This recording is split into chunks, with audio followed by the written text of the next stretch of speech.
Everybody, I'd like to thank the Jones House Cultural Center for inviting me out to do these lesson videos for everybody. I was super excited when they reached out to do these, and I kind of want to demonstrate some things that can help you know the neck better as a beginner. I was talking about how to pick out melodies in the last lesson and how to incorporate rolls. And in this lesson, I kind of want to give us some exercises to really learn the neck and learn where all the different positions are on the neck. So this is kind of like some single string technique and mixed with some melodic, so it's a little advanced, but it's not bad. I'll try to stick mostly to the melodic, but I think the single string will be beneficial in the long run. And so here's just a few little tricks to kind of learn the neck. So first thing we're going to do is we're going to find the lowest note in the tuning we're in. So right now I'm in G tuning, and you can do this with any tuning you're in, but right now I'm in G, so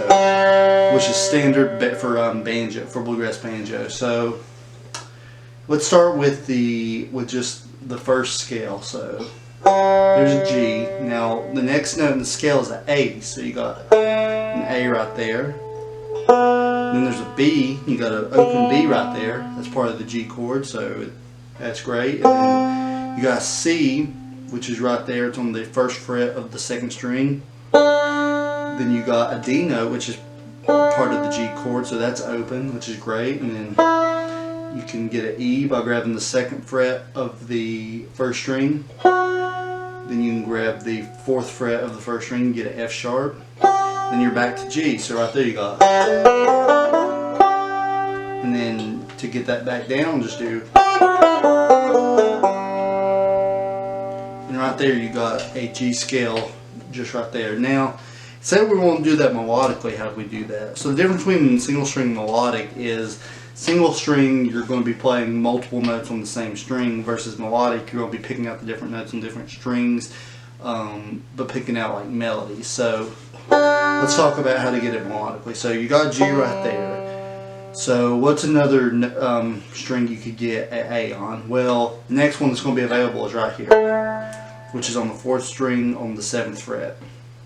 And then what's another string? So the next string, you're going to want to get a B. You could do it here, but then you're going to be stuck getting to a single string position. So we're going to do that second string open because it's part of the G chord.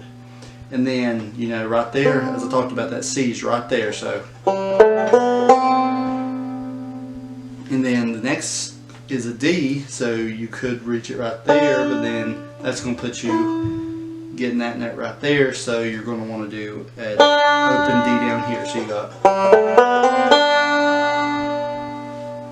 and then you got. And then, so now you're going to look for the E note, and the closest E is going to be right there on the second string on the fifth fret. And you could do this, you could also do,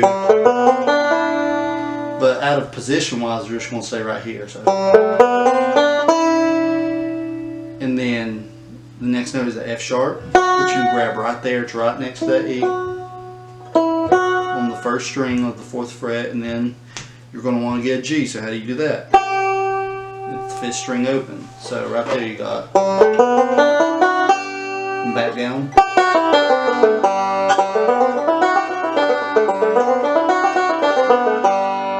Right there you already got two G scales. Now, let's say you're wanting to go up higher and extend your G scale. How would you do that? So typically on these exercises we're going to try and go up to the D note right here, just because it's the most natural position. Now you could go 2 octaves, but that's a little bit more of an advanced technique.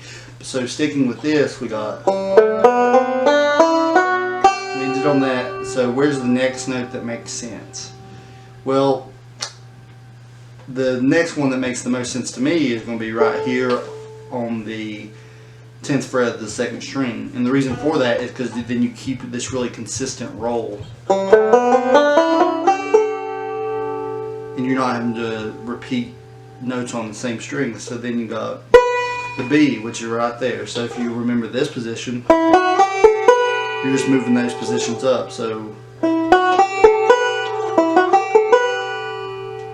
and then your next note's going to be a C, of course. So you can reach over right there and grab that with your thumb. So, or you can grab it with your.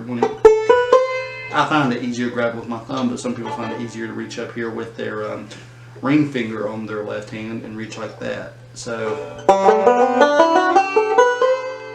and then of course the last note's going to be that we're going to want to look for is a D. So, which is right there. So, on the 12th fret, and that's just jumping an octave from this D.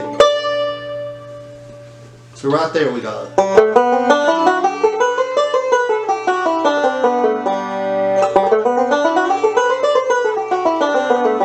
Now I'll kind of demonstrate how you play that maybe in a single string style. So you do.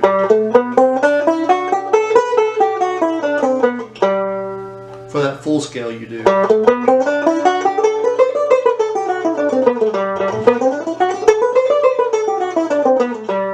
That's the full scale. I hope you enjoyed this lesson and practice these techniques because they will open up the neck for you. It's a lot, I know right now, but they will really open up your neck and you'll benefit greatly from them. Thank you so much.